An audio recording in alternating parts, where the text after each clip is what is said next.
Welcome to the Trauma Informed Lens podcast. Each week, Matt, Curt, Jerry, and the occasional special guest explore how the trauma-informed paradigm challenges traditional beliefs and approaches concerning a wide variety of areas. This podcast addresses psychological trauma in an educational manner and is not designed to replace mental health treatment. If anything in this podcast makes you feel uncomfortable or anxious, please talk to a mental health professional. Welcome, friends, to episode 52 of the Trauma Informed Lens podcast. I'm here with Jerry and Curt, and when I say I'm here with Jerry and Curt, we're actually for the first time in the same room together for our one-year anniversary episode. And because some things work so well 51 times, why not change it up, get in the same room together, and see if it works for the 52nd time. So we're going to spend today's episode just kind of talking about the 51 hours of stuff that we've already talked about and kind of look at some highlights of the past year, what we've learned from each other, and just kind of stuff that we're looking forward to kind of moving forward as we continue our thinking on the trauma-informed lens paradigm. So, hey, since we're all in the same room, I'll start with Jerry. Jerry, when you look back at the last year, as we talked you into doing this with us, which wasn't that hard after maybe the second margarita, just kind of some of your reflections, as I know you're off around the country and in other countries doing trainings, you know, just kind of the 51 hours is a lot of time to talk about trauma, and I'd just love to sort of get, after this year, kind of just some of your impressions about our conversations. Well, that's a good question to start, and I think it's a good question because the whole process of reflection is something that people don't do when they're in trauma, right? Yeah. So the fact that we're stopping and pausing and looking back is really trauma-informed in itself. Yeah. That's the first thing. But I think we covered a lot of ground, and we have a lot of ground to cover. And the theme of all of this is that people have had a series of experiences that have somehow changed them, right? And we've kind of talked a little bit about, oh, wow, that's great. Right? Greetings. It's telling me we need to write shiny but it's really the bottom line is, if experiences can change you in a negative way, how can we, with enough repetition, with enough intensity, with enough frequency, help people change in a positive way? And I think that is really, and you know, this whole experience has changed me, right? Meeting and talking about it. So as I prepare each week for these to be thinking, it's helped me be more reflective in my work in other kind of places. And hopefully our listeners have the same experiences, that each week we give them something to think about, and then they go and do the work themselves and kind of can reflect on that. So I think our nervous system and our brains are organized by experience.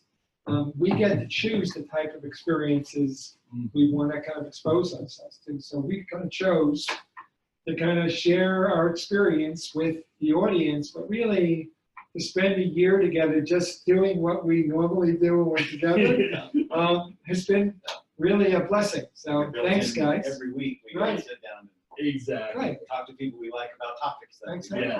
So it's been really nice. It's been a nice experience. Yeah. How about you, Curt? Well, I was listening to Jerry talking. You talked about the idea of reflection, and it reminded me of how many times we have these discussions when something that I've read before or something that I've learned through the process of I guess we could call it the process of becoming trauma-informed, right? Learning all the information that you need to learn. How often themes come up. And this theme of reflection just came up like last week, right? Like I was thinking about just a couple of weeks ago, I think one of my bright shiny objects was a book that I had read about asking questions.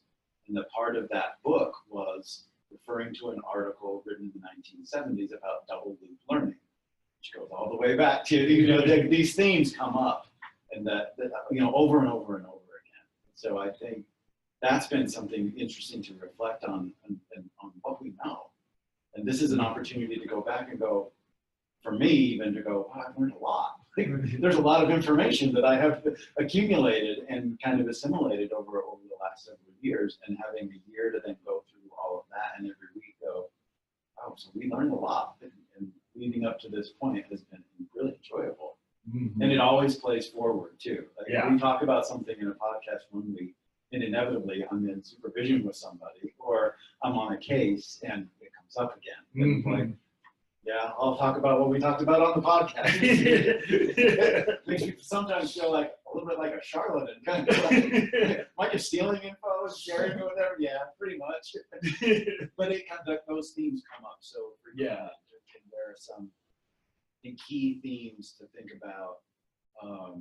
Jerry, you and I, when we did a lot of training when we first became involved with each other professionally, we talked a lot about having things like key concepts that you could always go back to and that you could teach very, very well, like sequential organization. I mean, Bruce Perry did this too, right? He boiled it down to 6 key principles that you could teach and that were very simple and parsimonious, and that you could get people to understand concepts without having to know all the details of biology or physiology that help people to interact with one another in a more effective way. So I love reflecting on those things, and it's been obviously really enjoyable for me to get to sit down with the two of you and talk about those things.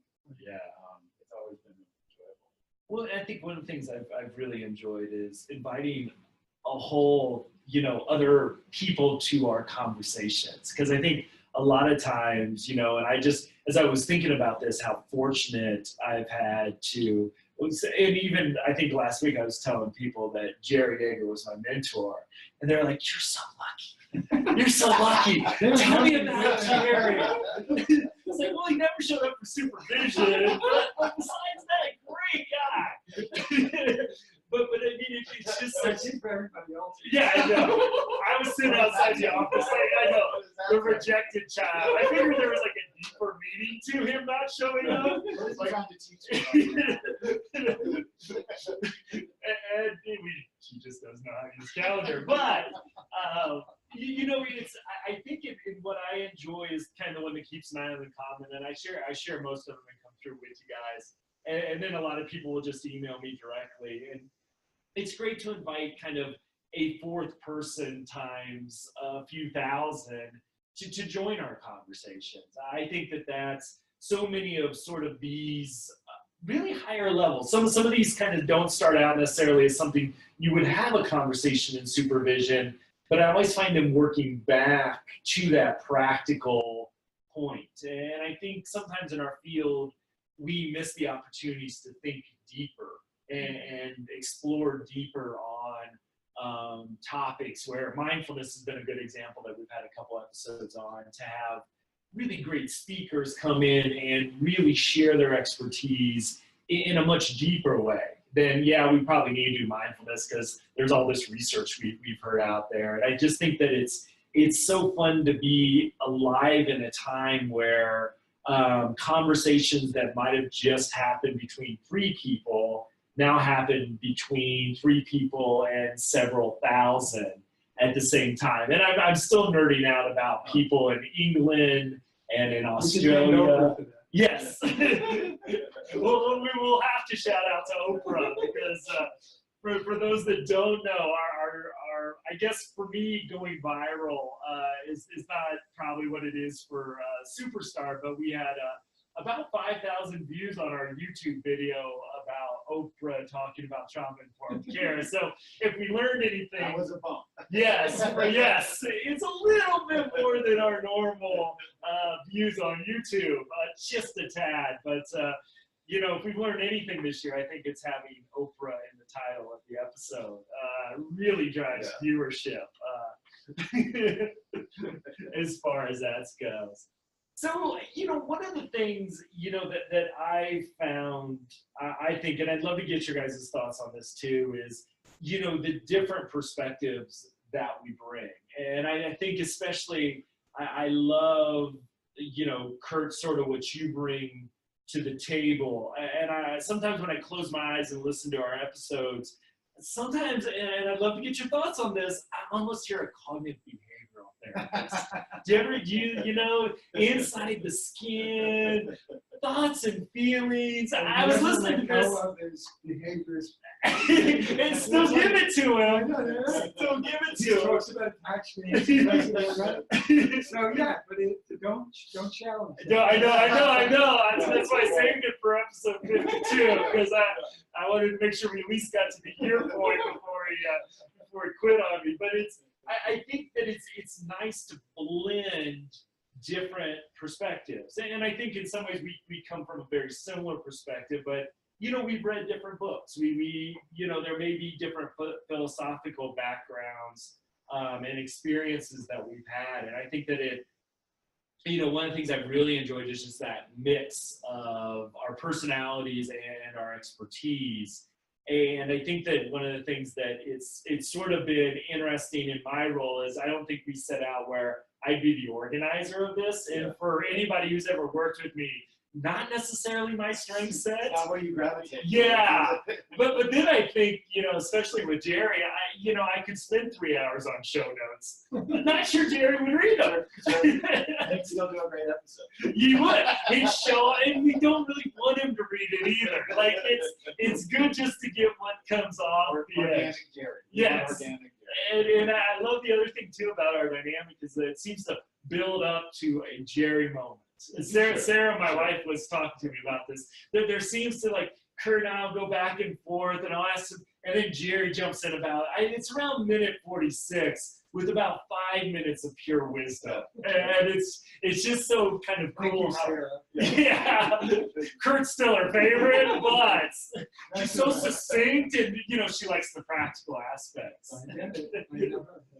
Well, there are times when I sometimes listen to myself talk and have to go, am I still being honest? Like, am I kind of being true to my training, you know? Yes. And you know, that's a certification, and yeah, that's a very big part of it professionally. But I also go to even back to, you know, refer to E.F. Skinner, who obviously was like a visionary that kind of started this way of thinking and applying a natural science approach to psychology. Even when you read his writings, he wanted a comprehensive science of behavior. And I think he would be very appreciative of what we have found. Yeah. I think at this point, I think that he would always say, the physiologist of the future will tell us what's going on inside the skin at some point. That was 100 years ago or so that he said that. And now we have very different technology. And I think we should use it. Yeah. And I think applying that natural science-based approach is what really kind of resonated with me in my early conversations with Jerry, and we had to go through arguing over 80 slides until I finally got convinced. And got it down to about 20 slides. Well, and I think too, you know, it's in some ways, I think the exploration we've done over, you know, it kind of just blows me away. There's 51 hours of this out there in the universe, is the complexity of this. And one of the things that I really appreciated about learning about trauma, and I think what we try to do is take that complexity and make it applicable, or at least make it, help it make sense, translate the articles and the journals that sometimes are just so hard to sort of get through into what this means when you're sitting across from somebody or you're thinking about things. And I kind of wonder, like with what you said is, you know, I think we're in some ways moving to that scientific perspective, but it's taking pieces, all of us kind of along with us, and challenging all of us to add more into it as well. I know from the moment, you know, Jerry, you introduced the ACE study to me, I think it was 2004-ish, you know, all of a sudden there was this huge piece that I was missing. And I was so desperate for it that I just think I grasped onto it and haven't stopped running with it. But it's, you know, I think that it starts to answer questions, but it also brings up a lot more complexity. And Jerry, I kind of wonder, you know, as you know, I know all three of us do trainings, and part of preparing for trainings is okay, who's my audience and how do I take this neurobiology, this epigenetics? I've seen all of our slides can get incredibly complex. I think I broke PowerPoint at one time. And just, kind of with your thinking, Jerry, as a teacher on this more and more as well, just kind of when you approach some of these topics, especially with people that might not have been exposed to it, how do you sort of, make what's very complex, very accessible and practical? That's a hard question. Yeah. You wouldn't have need 51 hours if it was easily to do, right? So, I think that trying to understand that in some ways, if over time evolutionary, if kind of adapting to traumatic experiences wasn't somehow important to us, it wouldn't be with us. So there's something about this that is really a healthy response to some experience, right? So I think the first thing is to normalize things. That would be one. Yeah. And then to really begin to help people understand that our stress response, the same response that kind of creates trauma, is also the same response that when I'm thirsty activates me to look for water. When I'm hungry, activates me to get food. When I'm tired, that I need to sleep. Is that our stress response is our body's way of maintaining some kind of allostatic, homeostatic equilibrium of balance inside. Yeah. Right? And that when something disrupts us, we have a response and we respond to the demand, and then our system goes back to this homeostasis. So I get something to eat, I get something to drink. So I get reactive and I return. Trauma is about the alteration of that homeostatic set point, right? So now I have some experience that overwhelms my nervous system, which is a normal kind of, but it stays there, so my nervous system has to adapt. And now my new set point is at a different place then, so that my new normal is different than it was before, right? That differentiates the stress from trauma. Yeah. So it's not on this other continuum where we have to learn all about trauma, and it's part of our natural biological system's capacity to adapt, and that it's our ability to adapt which allowed us to survive as a species, right? To kind of manage some of that. So now this adaptation that allowed me to manage this unbelievably overwhelming experience now becomes problematic when I, in some ways, continue to engage in the same repetitive behaviors that in some ways were connected to that original trauma, which going way back to 1889 is, Genet said, we get stuck in this pattern of repeating. He didn't have a science, he didn't have ability, but this really reenacting, and you can see it's because our nervous system changed. Is that we in some ways are responding to, for lack of a better word, a sensitized nervous system that in some ways engages in seeking water or seeking something that's going to get us back into balance. Does that make some sense? Yeah. So normalizing that process for your clients too, in some ways to say is, what is it that we need to do to help you find some equilibrium in a different way than you've been doing it, whether it be alcohol, whether it be aggression, whether it be some kind of substance abuse, other than that, some cutting on yourself. All of those are strategies to try to find some equilibrium. Yeah. And we've talked about a lot of them. We talked about mindfulness, Yeah. you talked about, but really it's a biological drive to try to achieve homeostasis. Mm-hmm. And that's such a useful view, I think, of symptoms, right? That you look at symptoms as functions of an activated stress response.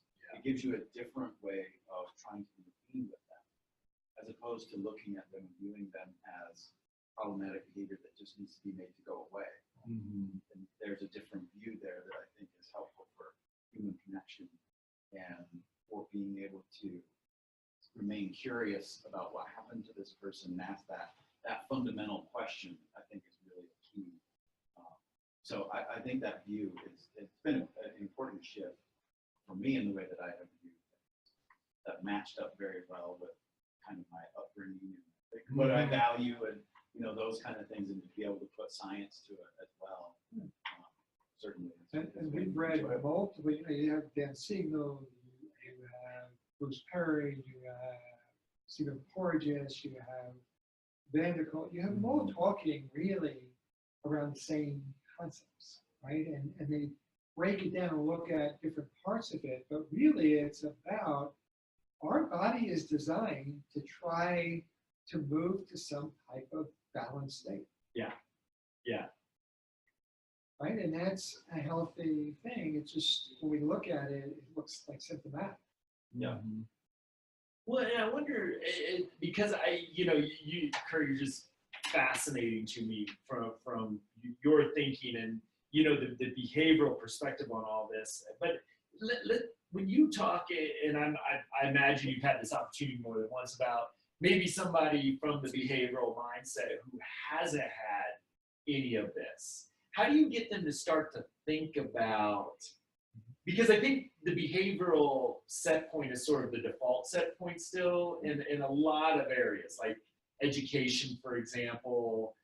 How do you get people to kind of expand their thinking from that behavior that we see, which we often then judge the person on, to something's happening, you kind of using your terminology, inside the skin, that's behind that behavior. And I think that's a shift for in some ways, a lot of psychology and social work and everything else. But I just kind of wonder specifically from if you were to have or would introduce that to somebody who kind of hasn't thought about the inside of what's underneath there, how would you go about sort of introducing that to folks? Because sometimes we get you on the deeper subject, and I'd love to rewind it and hear you sort of talking about it and introducing it in that sort of way. Well, I think to start with, one is to take this idea that there's a very pragmatic reason for why behavior becomes what we talk about. Yeah. Because it's outside the skin, everybody has access to it, and either our clients have to manage it or our students have to manage it, and we do too. Yeah. Right? So it's an organizing concept. It's an organizing thing. And it's physical, right? So if everybody can look at it, everybody can see it, and it all gets organized around that. And that's one of the reasons why I think behavioral interventions are so incredibly successful, is one, you can take data on that. Yeah. So you can show that through data that it's successful in ways that you can't with other phenomena. And it's very pragmatic. So that drives that kind of. And I think to make it really simple, right, it's just asking the right questions. And for me, it's remaining curious with that person. Yeah. But if they're telling me what they see, then I kind of have, I guess, the answers to the tests a little bit, because I have the same training. Yes. And so I can kind of infer some where they're going and what, like think about functional behavior assessment. What are the 4 functions of behavior that they learned in graduate school? And, all of that stuff I already kind of know it. So that helps me to ask the right question. And oftentimes it is things like, Jerry, what you were just saying about the ideas of what makes me thirsty as a part of my stress response. We have words for that in behavioral language, right? We call them establishing operations or motivating operations. That if you've been without water for 18 hours, water is a more effective form of reinforcement than if you just had a drink. Same concept, right? So tying those concepts together for me, it's how I go about it. So I ask a lot of questions. Yeah. And go, why is that a function of behavior? Let's talk about why that would be. Why would this person be seeking out social engagement if the function is attention? Why do we think that their biology is driving them to do that? Why do we think that their brain is telling them, I need to be around people? Yeah. And let's talk about why that would be. What's the establishing operation? What's the motivating operation with that? So it helps to have some of that shared language with that group, which not everybody would have, obviously. But asking those kind of questions, I try and stay curious about what they're thinking. Yeah. And ask, what's on your mind? And what are you thinking about? How do you think about this problem? Yeah. Which is what Jerry did to me. It's the same thing. Yes. Over and over. Yes. And I learned if you pause long enough, he'll answer his own question, but you gotta be patient. You have to say sometimes things like, it's a really good question. How is it for you, Jerry, to be in a position where you've trained a lot of people? And I feel lucky to have gotten trained by you. Didn't mean to do that, but I did. But to be on a podcast with the two of us, we've kind of been learning from you for all this time. And certainly we've had different points in our relationship where it was like very much a teacher to a student kind of relationship. And it's much more of a peer kind of relationship where we can go back and forth and have different ideas and talk about them differently. And you so seamlessly make that change. I wonder your experience of that. Well, I think back, I spent 20 years meeting with Dr. Brent Steele, having these kind of conversations with him. Who is that? Dr. Brent Steele was the medical director of the Kemp Center, and he was also the psychiatrist that worked with Dr. Henry Kemp on the Bennett trial syndrome stuff. So I remember sitting with him and having discussions, and he had some incredible stories that he would tell. He was 98, but I think that for me is to be able to pass on information and knowledge and have people not only kind of learn from me, but take what I give them and go do is an incredible honor, really, to kind of manage that. Right? So I think when I sit here, I even have said that to you. I listen to you talk about behavioral analysis, but really you're way more than behavioral analysis. Even talking, you bring up Skinner. The story about him being on the elevator and somebody was going to push the third floor and he decided to push and he said, I changed my mind. And Skinner said, no, you changed your behavior. You changed your mind. It's like, there's a different lens, right? And you approach things being true to what you're trying to do and you're doing it, but with a different lens. And I think that's what you're getting to is there's a lot of people who are behavior analysts who, in some ways, don't even think through some of the things you think. And I think that it's an honor just to listen to both of you talk about this stuff and kind of know that as I get to really into the end of my career of actually seeing is that a lot of this stuff will continue to grow and change, and the quality of care people get is will continue to improve. That's the beauty of it. That's why I like to do these podcasts. There's somebody out there who's in some ways doing a better job of taking care of people because they heard something, or taking care of themselves, right? Or taking care of a family. I think that's really the payback at this stage. Yeah. I mean, I think there's just, I find it really humbling. And it's a contribution. You started this for better or worse, hopefully for better with my passion for it. But just like how many people are hungry for the answers that I was just lucky enough to. I know I wanted to work at Denver Children's Home too, because I'd heard your reputation and convinced you to hire me as a quality assurance director, whatever that meant. Yeah, I think I had a better idea than you did when The you fact that we hired you told us we were out yeah. insurance. You were busy doing the work instead of thinking about how to measure. but it's just, I mean, I think I find it so, just, I don't know, I feel so fortunate that I get to be in and we get to be talking to people who care so deeply about others that they'll listen an hour a week to the podcast, that they'll have us into their communities to do training. And I think that it shows as I'm, in my own career, expanding who I train. I'm training my first police department in January, being involved with libraries, employee assistant it just schools in such a big way. It's just like, that so many people care and want to help people. And I think to be able to give skills and ways to think about it is just humbling. And I try to think about it and add up, because somebody wanted my CV, which I hadn't updated since 1986. Hopefully she's not listening to this podcast. Wanted that for something. And I was like, I just had to write down every place I've trained in the last 4 years. And it filled up 3.5 pages, single spaced.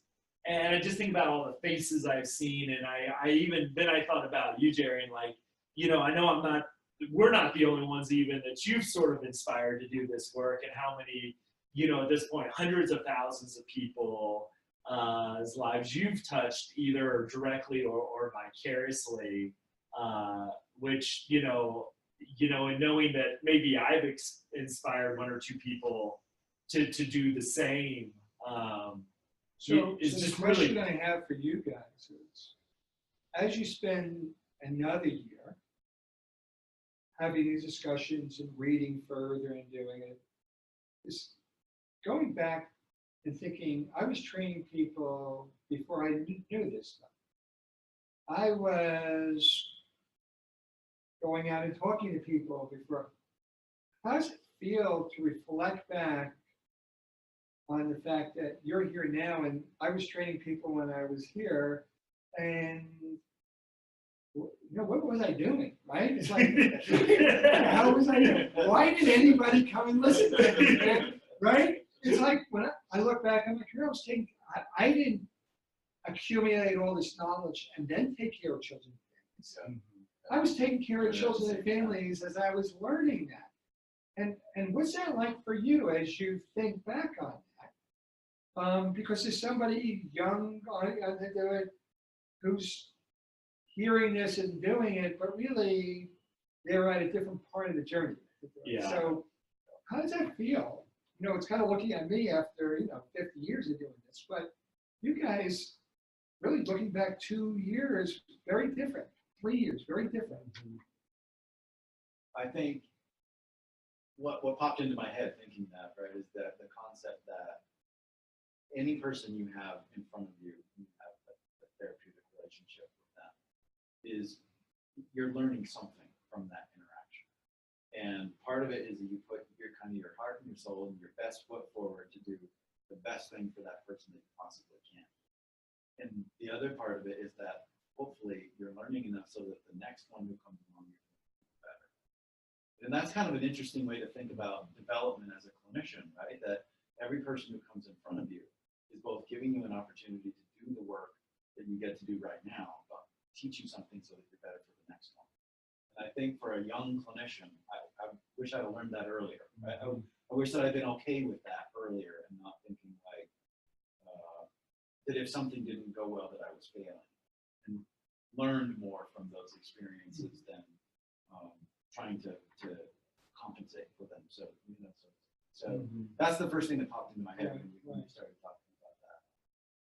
Yeah, and I just kind of, it's weird in my career has been sort of this odd mix of, probably going way too fast, way too quick, which is how I kind of live my professional life. Anyway, so, it fits into my manic sort of energy at times.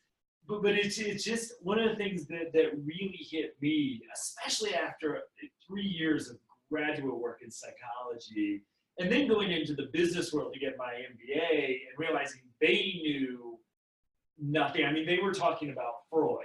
Like, they had not evolved beyond Freud.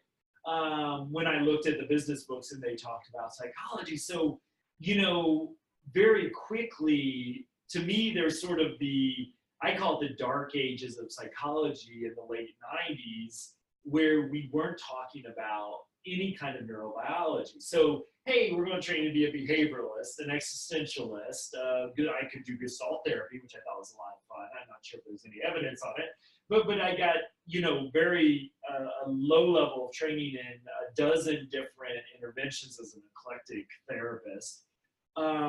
Because I think we were grasping at straws in some ways when I was in graduate school. And I think I went to a pretty good program, but that was sort of the model at the time. And I think that, as the best, I came into the field and the word and the term best practices were really just, in some ways, coming to the forefront. I know the argument could be that's what behavioralism has been, because there was that scientific thing.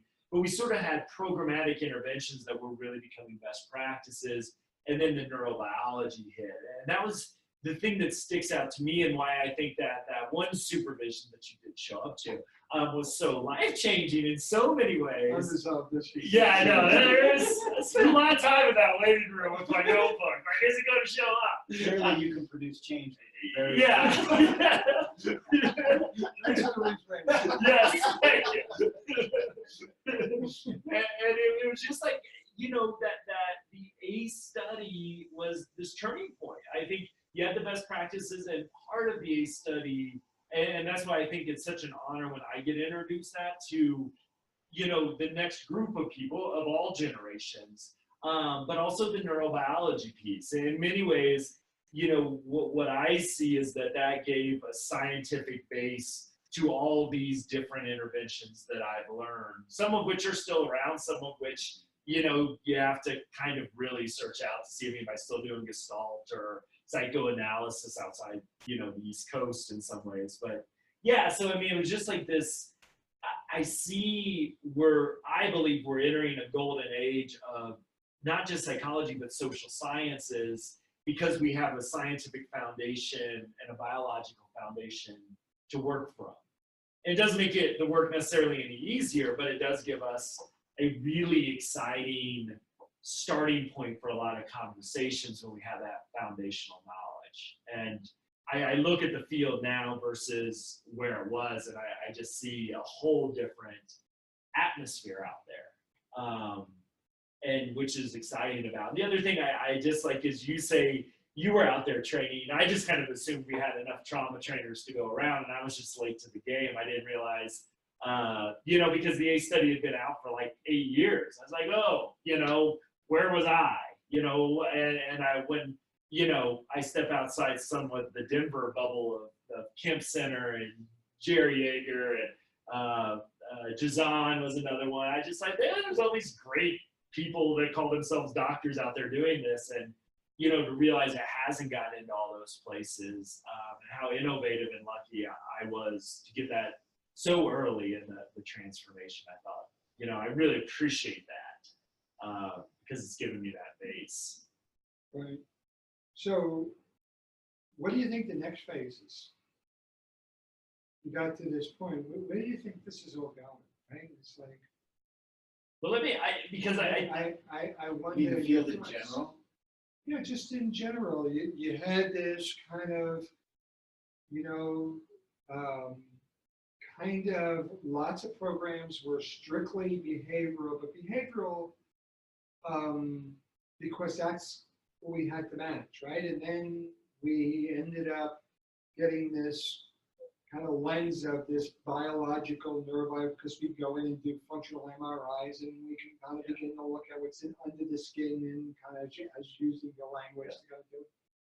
And then we now have this terminology of trauma informed, right? That you have an explosion of this all over the place. Where do you think it's going? Well, let's go back to something you were talking about, right? Yeah. Which is that when you're in graduate school, you got trained kind of piecemeal in a whole bunch Yeah. of different approaches.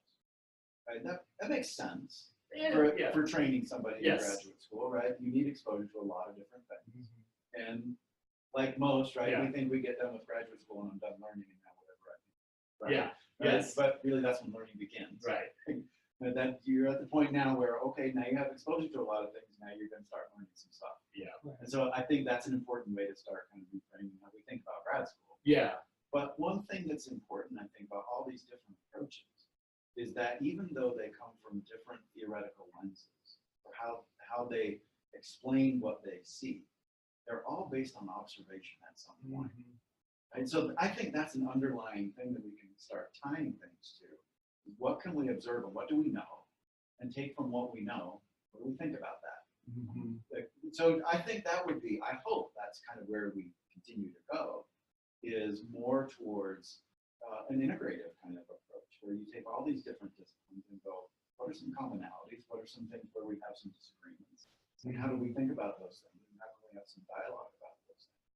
Because probably not any one of them is going to fit the complexity that we're now starting to see. Yeah. Right? So you're going to need to have enough background to be able to talk across Right, different so areas. going back to what you said, and I think you were saying, is you started out as this behavior analyst that looked at these 4 functions, and now you've kind of integrated all of this, and you're still a behavioral analyst, but now you're looking in the skin and you're looking, right? And so the issue is how does all this get integrated, right? And that's really your task. Yeah. That is different than my task. You know, my task was kind of, in some ways, uncovering and discovering this and kind of looking at and doing things and, oh, that worked. I have no clue why it worked. But it worked, right? Is that you'll begin to, in some ways, be much more integrative.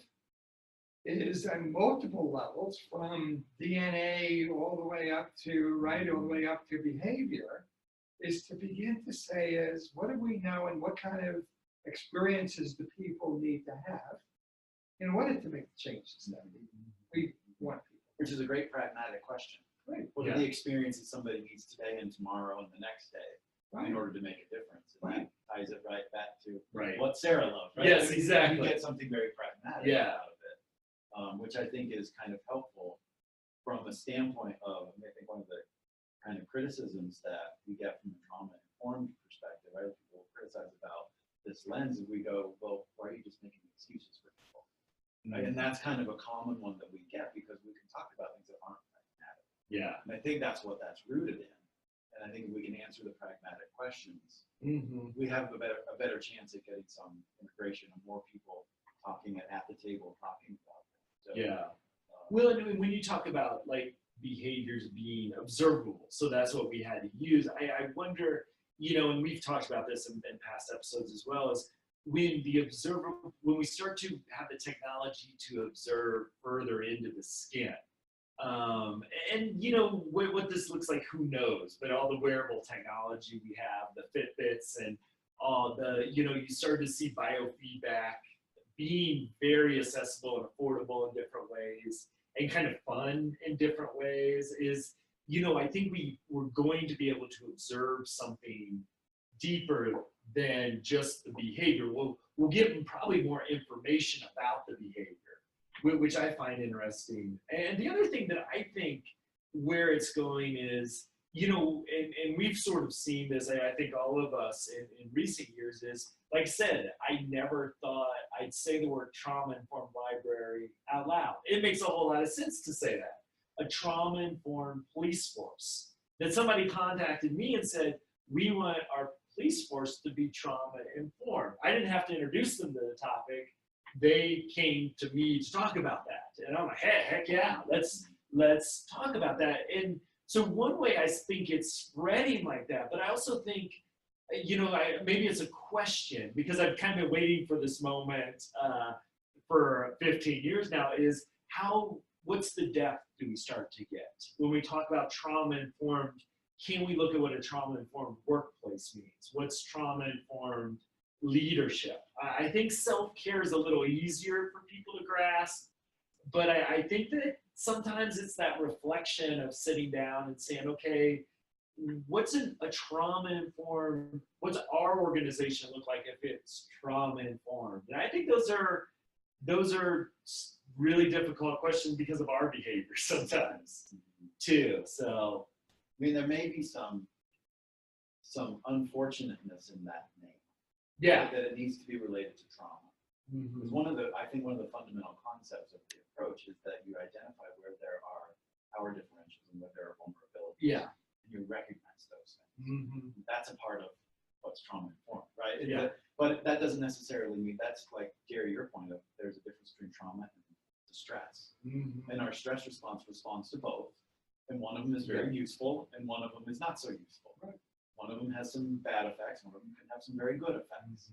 But either way, there is a recognition of where vulnerability exists. And I think that's kind of a bedrock of that. Yeah. So how deep do we go? Maybe that's kind of somewhat of an early answer to that question. It's like I want to hold on to that term, but I totally get your point too. It's like it's still, I think, maybe opens some doors, but at the same time, it may open the door, but we need to talk about how we get the best results, right? We need to talk about how effective supervision, training people to be leaders. But I think there's also, so much to explore behind those doors too, in depths that I think we're starting to get from the care perspective. But really, I think one of the calls I see is we've got to take care of ourselves. And we're so bad at that on so many levels. And we have to think about, okay, what kind of organization, what kind of system can, I don't know if absorbs the right word, but it's the word I'm saying out loud right now, trauma waking up there, if it's a residential facility, coming through the door every day, or sending people out for home visits. How do we create these centers of wellness? It's probably better than trauma-informed in some ways, where we keep our staff at maximum well-being and productivity and effectiveness, so we give the best service as possible. But when you go that route, right, you could take your example of different theoretical approaches, different practical approaches to the field of psychology.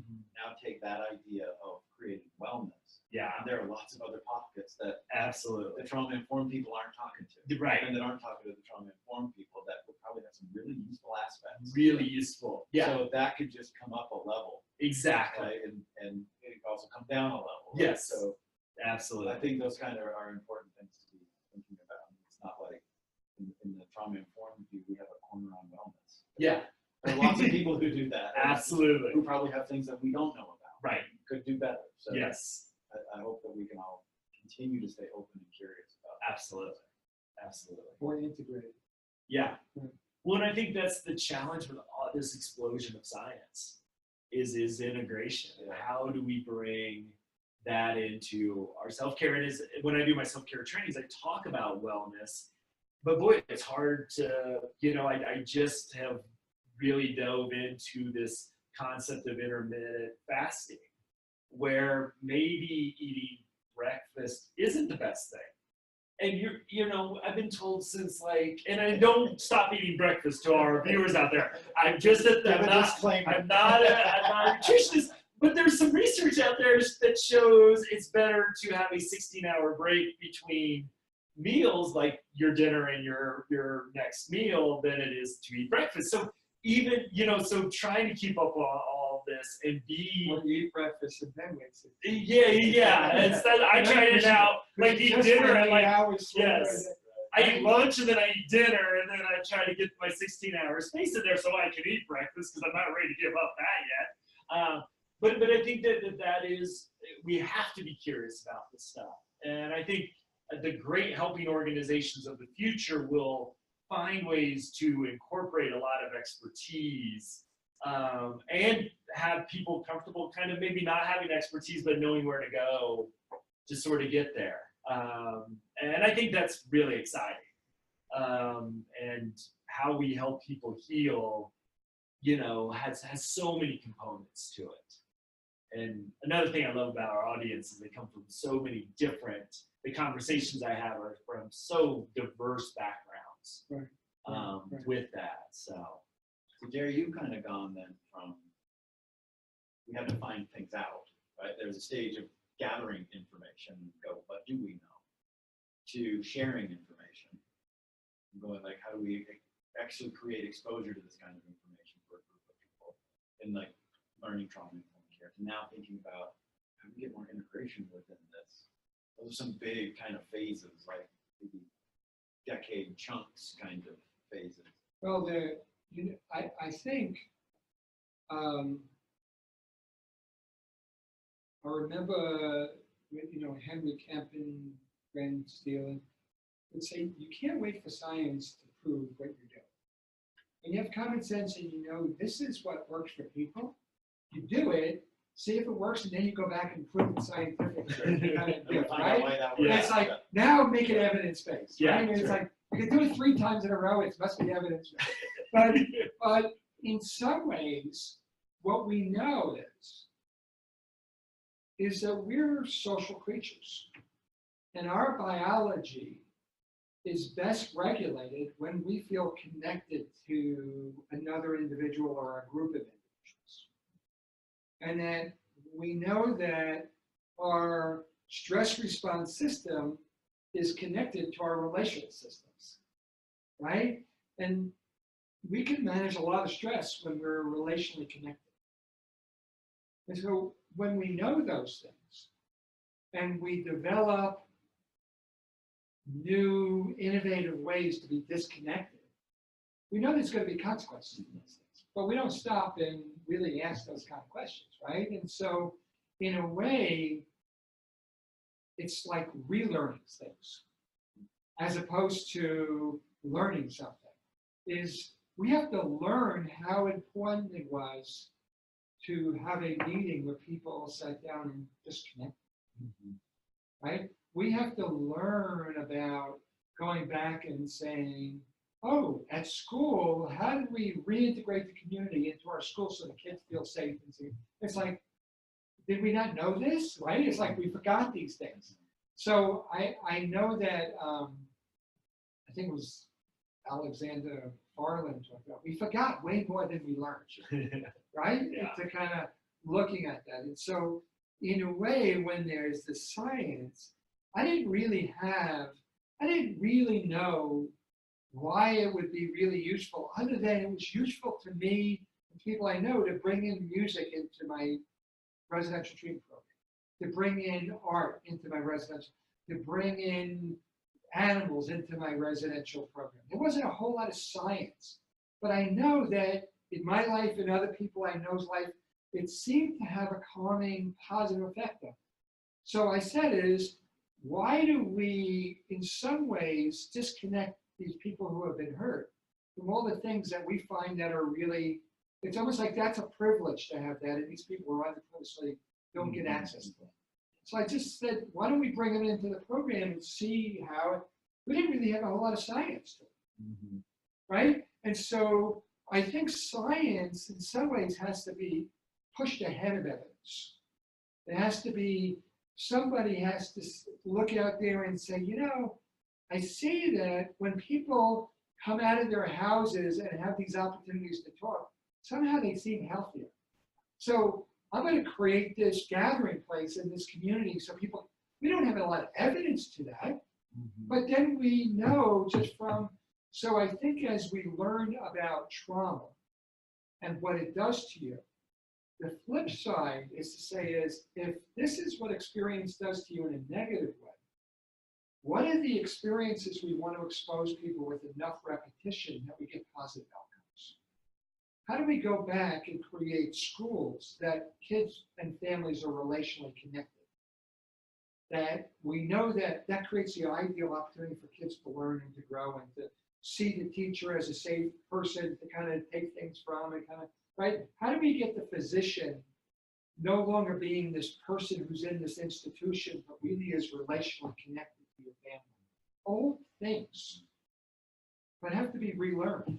So I think some of this science is really telling us we forgot more than we've learned.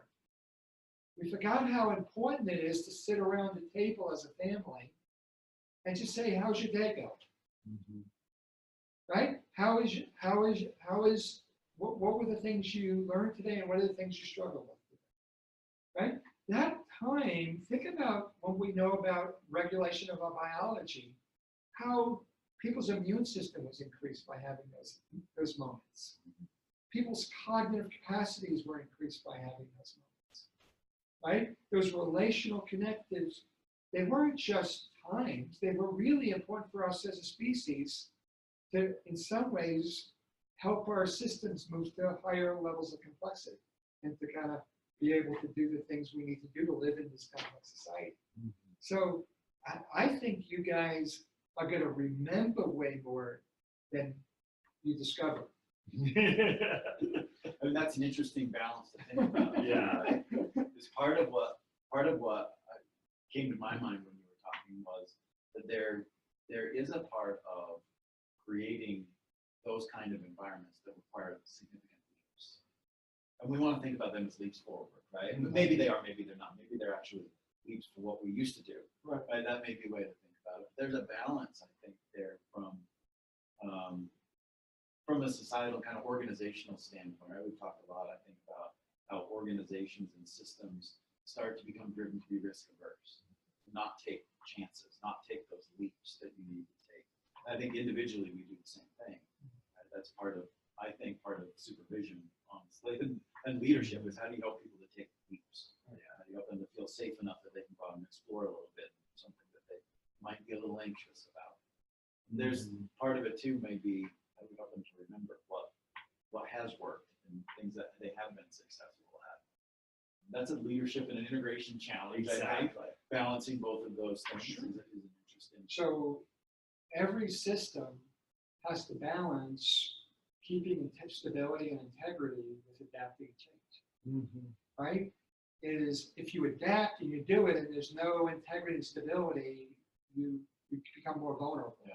If you get stagnant and you're just here, you don't change in your own right. Right. So you're really talking about how do we kind of look at what those core things we need as a species, as a community, as a country, as a world.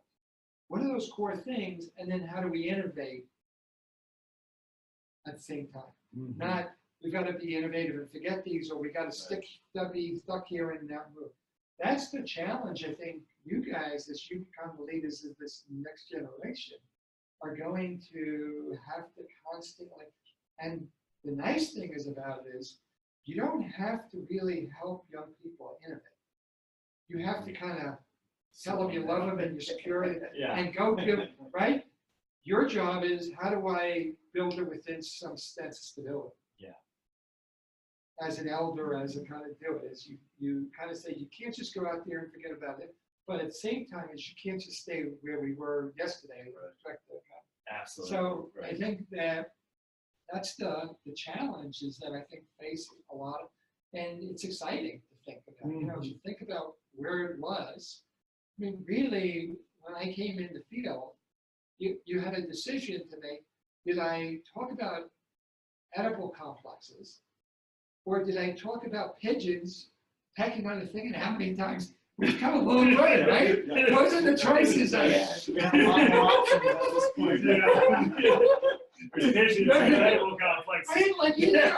I didn't like either of those options. I want secret options. Yes. Try to think about how far we've come in the years, and really, we're going to make quantum leaps in the next, 20 years to kind of be thinking about this, the capacity to integrate knowledge from different fields and different kind of knowledge. So it's exciting. Maybe think of the phrase that there aren't any answers, there are only dilemmas. Balancing dilemmas. Yeah, absolutely. Well, I think that's a nice place to sort of start to wrap up. I just want to thank you both. I think I threw the idea to you out after we hadn't connected. You were coming back from Hawaii, and I didn't even know you went to Hawaii. Anyway, you think we could get Jerry to do this? And I still don't know if Jerry knew what a podcast was when we asked him to do it, but he's done amazing. And I've seemed to get the technology to the point where I'm not screaming at everybody. So I've at least regulated myself through technology over. So I had somebody was new to our podcast, and unfortunately we went back to episode 1, and it's like, why is he yelling? That's my natural voice. So I apologize, and thanks for the listeners that stayed with us through those rough early episodes. And just to leave, there was a piece of research I saw that I think just wraps up kind of this podcast, but also I hope what we give to our viewers as well is they looked at people's social networks and those people with professional friends. So people in the field that they had friendships with and that they connected with, maybe not through an organizational hierarchy, but kept in contact like the three of us have, and with the listeners out there being also involved in our social networks, is that your IQ might not be higher, but you were a much better problem solver because you had people to talk about and challenge you and get you to think differently. And I think ever since I saw that piece of research, knowing that I've never really been the smartest guy in any room I've been in, it's like, man, I got to surround myself with great people. So I want to thank you both for taking this idea to 52 weeks, and I'm really looking forward to the next 52 as well. So with that, as always, you can find, I got some discussion questions even for this episode up, traumainformedlens.org. And next week, I've been working on a new analogy, and you guys know I love my analogies. So we're going to look at, I'm going to build, and this was a great introduction about the wellness topic, and also look at, we were so quick to medicate folks. I've got this analogy that I want to throw out to you too, and just kind of see what you think about it. So we'll talk about wellness, psychotropic medications, and all that mixed in with our trauma-informed lens, like always. So thanks everybody for joining us. If this is your first episode, please, there's 51 hours of listening that you can go back with. And if you just listen to us on your phone, you can go to traumainformedlens.org and see a video of the three of us in the same room. If together. there's topics or issues that you'd like us to do, please let us know, and we can actually talk about anything you'd like us to talk about. Because someday Matt will run out of analogies. That's right. Yes. So thank you, and thank you for what you do for helping people heal and recover. Absolutely. Thanks, everybody. We'll see you next week.